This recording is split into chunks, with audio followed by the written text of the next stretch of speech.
Today is Friday, November 22nd, 2013, and I'm Derrico. Welcome everyone to Global Government News. This is my website, GGNonline.net. On YouTube, my channels are dderrico2012 and dderrico2013. All right, I'm ready to continue here. I'm going to cover some interesting police state news, singularity/transhumanism news.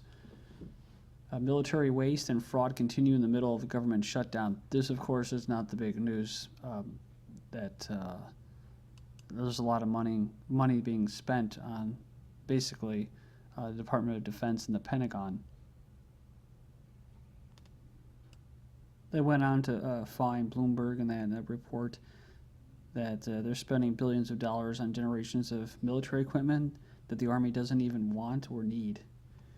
But it's like I mentioned before in the last video, redundancy wastes a lot of money. It's about circulating debt, and they have to do that somehow so people could take on more so they can make their money off interest, and that's what they do.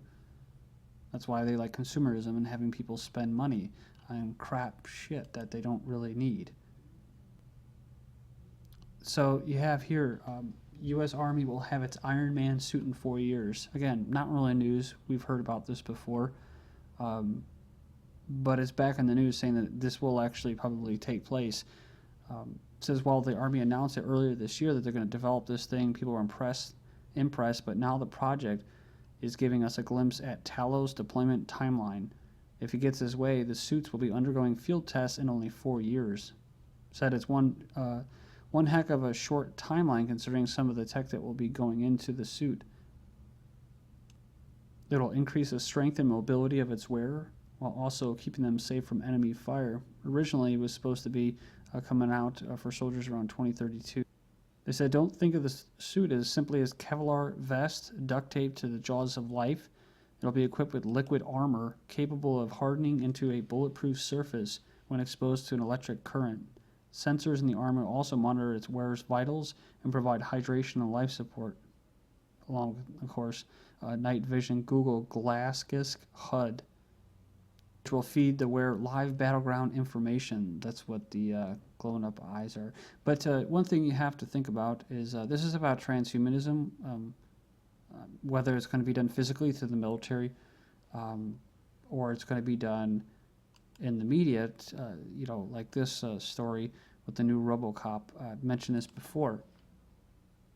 The premises of the movie is that they want to sell robots, and Americans they're like one of the last country, I think that's what it is that they're against robots or whatever, and so they have to sell it to the people, and this company stands to make a lot of money from doing it, kind of like in Terminator and that big company. But basically, look at it. Doesn't it look similar? It looks pretty much like the same damn thing, except you see some human hands in that and a human face to it. They were trying to, that's the whole thing, Michael Keaton, I think it was, we got to get people to get on board with these robots so we could make a bunch of money, and people were wary about it, so they had to tie a human element to it. And it's part of a phase. And you saw a lot of this in that movie Elysium as well. This massive robot could soon join the Marines in the battlefield. This was this, Skynet, that was the name. But this four-legged squad support system, DARPA, this is where all the money is being, quote, wasted, acts like an autonomous pack horse that can carry 400 pounds of squad's load. So this is like with the exoskeleton. Again, that goes back to Elysium. They were showing that as well. But yeah, I mean, they demonstrated it. It was kind of creepy looking, having that thing coming after you. People used to say, oh yeah, they'd show like something that looked like this, but it was on a treadmill and it had a cord, and they're like, oh, that thing's so goofy, and oh, it's whatever, it's a big joke. And it's like, well, once they release that tether or whatever it is, that cord, and it's unleashed and it's coming your way, we'll see how funny people think it is.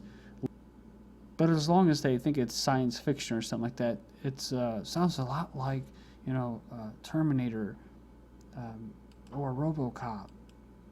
Liquid metal printer lays electronic circuits on paper, plastic, and even cotton. This is from MIT. You can find this article originally reposted on Cryptagon. They worked out how to print electronic circuits on a wide range of materials using an inkjet printer filled with liquid metal, and it demonstrated the technique on paper. plastic, glass, rubber, cotton cloth, and even an ordinary leaf. They said the technique is straightforward. The magic sauce is a liquid metal, an alloy of gallium and indium, which is liquid at room temperature. They simply pump it through an inkjet printer to create a fine spray of liquid metal droplets that settle onto the substrate. And they said that they allow it to oxidate, and the oxidate is the reason that they're able to adhere, these circuits are able to adhere so well to a wide range of surfaces. And more 3D printing news. Bioengineers are ready to make a 3D printed human heart in a decade. And it seems kind of like cute, and it's freedom. This is progress, and this is something that's going to be in the hands of everyone. But it seems to me that this is going to become regulated eventually, and the only reason they haven't is because they don't want to spook investors into creating more research or providing more research into this. Maybe I'm too pessimistic, but that's just kind of how I see it. Military conducting, because they're printing out, metal guns and stuff like that. I mean, how long is that going to go on for? Military conducting, you can start creating your own drones or your own personal robots to take on the government. They may start having issues with it. I'd like to have a 3D printed fighter jet or drone that I can fly into chemtrail planes and crash them. That would be kind of nice. Military conducting black helicopter exercises in Phoenix, Arizona. Have you seen some strange activity in the valley's skies? Many people have been reporting spots of these black helicopters flying around over central Phoenix and surrounding areas. The explanation is, for the second night in a row, the military training exercises are underway under the valley. So, also, the police department confirmed to them that they are supporting the Department of Defense training around the city, making you safe.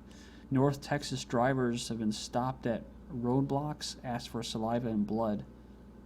And this is in Fort Worth on Friday. So they were stopped at a police roadblock and directed into a parking lot where they were asked by federal contractors for samples of their breath, saliva, and even blood, part of a government research study aimed at determining the number of drunken and drug-impaired drivers. One person said it just doesn't seem right that you can be forced off the road when you're not doing anything wrong. Well, you are. You're questioning. But the National Highway Traffic Safety Administration, spending $7.9 million on the survey over 3 years, says that it was 100% voluntary and anonymous.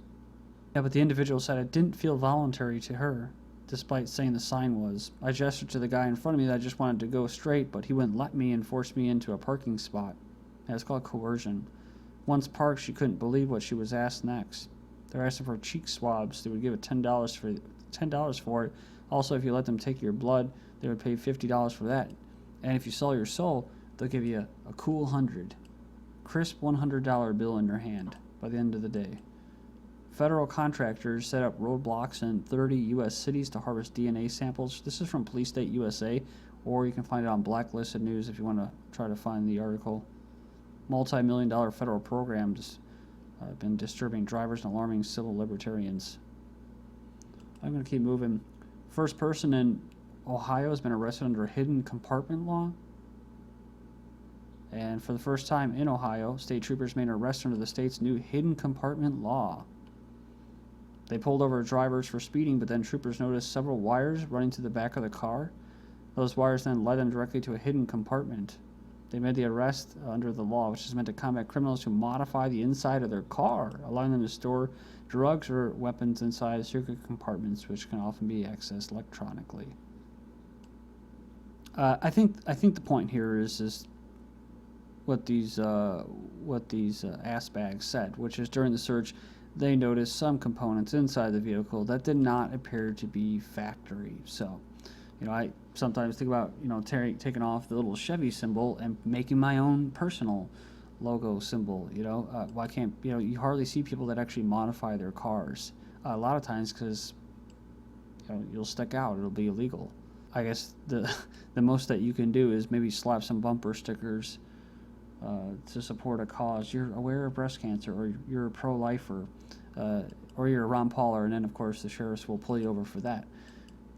National Highway Traffic Safety Board, again, may mandate a new law that cars broadcast location, direction, and speed. So I heard about some of the black boxes in New Hampshire. I've also heard that black boxes have been installed in most cars since 1996, but so by the end of the year, they're going to decide whether they're going to push this law, which makes new cars included to have this vehicle-to-vehicle V2V communications technology, which constantly broadcasts via radio waves the car's location, direction, speed, and possibly even the number of passengers it's carrying. You know, this is how it is. I mean, that's why you don't modify cars. It has to be regulated. Thousands protest in Japan against new state secrets bill. They're protesting against a bill that would see whistleblowing civil servants jailed for up to 10 years. They claim that the law would help the government of Japan to cover up scandals and damage the country's constitution and democracy, which I'm not sure how much of it they have there, but you know, I think that's going to be used for TEPCO and the Fukushima radiation that's going on there. That nightmare, never-ending nightmare. Blogger Mish is fined 8,000 euros by France for freedom of speech. This Mike Mish Shedlock, someone who writes a very popular economics finance blog, he has a habit of doing what I like, challenging propaganda and engaging in critical thought and a fearlessness when it comes to saying what he believes. It appears that such behavior is frowned upon by French banksters and their minions in the government. Incredibly, Mish was fined 8,000 euros. 8,000 euros for quoting a French blogger's analysis of Societe Generale's leveraging ratio. He was also summoned to appear in front of a tribunal in France. They say expect more of this sort of thing as the status quo loses more and more credibility and struggles to censor alternative narratives of what is actually happening. I'm going to speed it up here the last couple of minutes. Spain drafts new laws to curb public protests. The ruling party has drafted new laws against public protests, a move which opposition has criticized as undemocratic. And that's assuming that we've all been living in it. And a real democracy, not a representative democracy. But hey, California's smoking ban said to be the most stringent in the U.S. A new ordinance prohibits smoking in residences with shared walls, maybe the strictest anti-smoking law in the United States. It covers multifamily residences with 3 or more units, including condominiums, co-ops, apartments, the ban, whatever. Technically, I mean, I don't necessarily disagree with this to a certain extent, but it's a law that forces people to do what they got to do. I mean, if you're a renter, it really just depends on the owner of the apartments. Plus, you're living around other people who may not want to be smelling cigarette smoke, so I could see that, but it should be up to the owner of the property. You know, as a renter, you don't really have much to say. But if you're a homeowner, then you do. But apparently in California, you don't. A man's been arrested for trying to pick his kids up from school. So you can see the video. If you go to Blacklisted News, just type that in. So he didn't want to wait in a long line of traffic to pick up his kids from school. It led to a series of encounters in Tennessee. The video shows a dad arguing with the school security officer over a state law. Then the dad winds up in handcuffs. He says, "I'm not raising my voice. I'm not confrontational. I want my kids." Remember what I said? School complexes, that's what the guards will be there for and everything, to keep the parents away from their children. Parents have received threatening letters regarding mandatory medical and dental exams for their kids. Police State USA has been made aware of these threatening letters being sent to parents by the government regarding their kids' participation with compulsory medical and dental examinations under the auspices of keeping children healthy. They've usurped the role of the parent away from actual parents. The state, not legal guardians, is determining when and how children should be subjected to outside business influences. This was in New York. One parent was required that their children be taken to mandated doctor visits. And in New York, again, a 52-year-old man has been accused of fishing without a license. He says he was wrongly prosecuted for trying to feed himself. Besides a license, he was also arrested after resisting arrest. He was in the court before, and he got a heated exchange with the judge. He basically called the judge a pirate, I believe. The crime he committed was that he didn't get authorization from the state to carry out a natural act. And his inequality is literally killing America and, I would assume, other people. One lawmaker is literally smashing the belongings of the homeless with a sledgehammer in Hawaii. He claims it was his intention to do something practical that would really clean up the streets. A Florida Republican was caught buying drugs as part of a federal investigation. He was charged with cocaine possession. A sheriff said, "Get your heroin from a trusted source and make sure it's not crocodile." Is Walter White working out of North Korea? Feds stopped North Korean meth floodgate of 200 pounds of meth into New York at purity of over 99%. A teen died after drinking liquid meth. 10 tons of pot have been seized at Arizona border and prior to being legal, feds are still raiding pot dispensaries in Colorado.